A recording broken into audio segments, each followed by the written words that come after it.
Aujourd'hui, je vais m'intéresser à la façon de trouver le quatrième sommet d'un parallélogramme quand je connais juste 3 points avec leurs coordonnées dans un repère quelconque.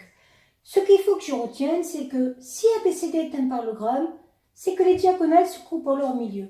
Les diagonales ici sont AC et BD.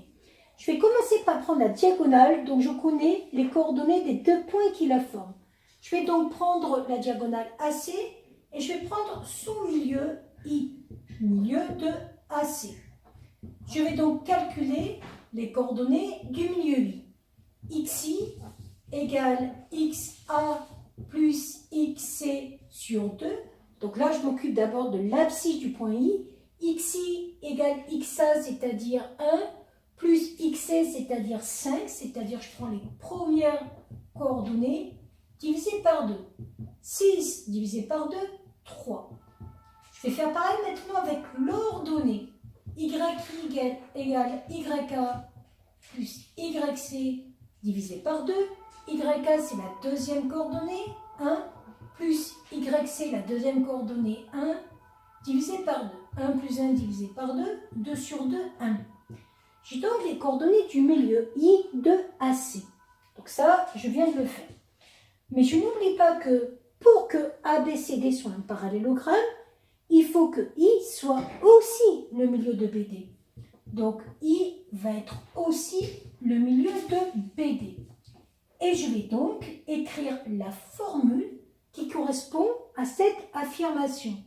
J'ai donc XI qui est égal à XB plus XD divisé par 2. Et j'aurai pareil avec les Y. YI égale YB plus YD divisé par 2. Donc là, je me suis contentée d'écrire la formule des coordonnées des milieux. Mais moi, j'ai un petit problème. Le point D, je ne le connais pas. Si je ne le connais pas, il va falloir que je cherche XD, c'est-à-dire l'abscisse du point D, et il va falloir que je cherche YD, c'est-à-dire l'ordonnée du point D. Je vais me contenter de remplacer ce que je connais dans cette égalité. XI, je viens de le calculer, ça faisait 3. Donc je vais écrire 3 égale. XB, je le connais, c'est l'abscisse du point B, donc 4. 4 plus XD divisé par 2. Et là, je tombe sur une équation du premier degré que j'ai vue au collège. Donc le but, c'est d'isoler l'inconnu XD. Pour isoler cet inconnu, je commence d'abord à faire passer le divisé par 2. Or, divisé par 2, pour pouvoir le simplifier, il va falloir faire x2.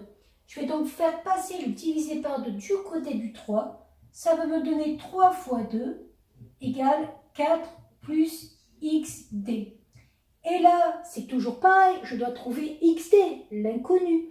Je vais faire passer le 4 du côté du 3 fois 2. Or, le 4 va se transformer en moins 4. 3 fois 2, ça fait 6. 6 moins 4 égale XD. Et là, c'est fini. 6 moins 4 égale XD. Ça veut dire que l'abscisse du point D est égale à 2.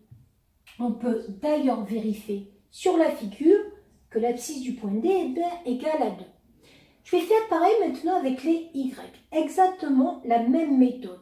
Ça, c'était la formule.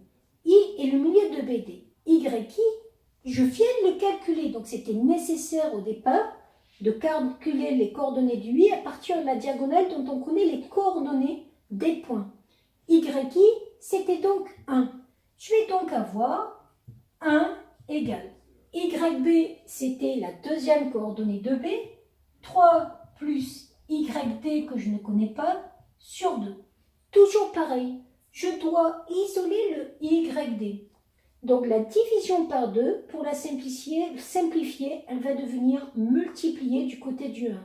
Ça va donc me donner 1 fois 2 égale 3 plus YD.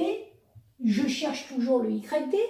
Donc le 3, je vais le faire passer du côté du 1 fois 2. Mais en le faisant passer, ça devient moins 3. J'arrive à 2 moins 3 égale YD. Et ça va me donner YD égale moins 1. je vérifie que la position du point D correspond.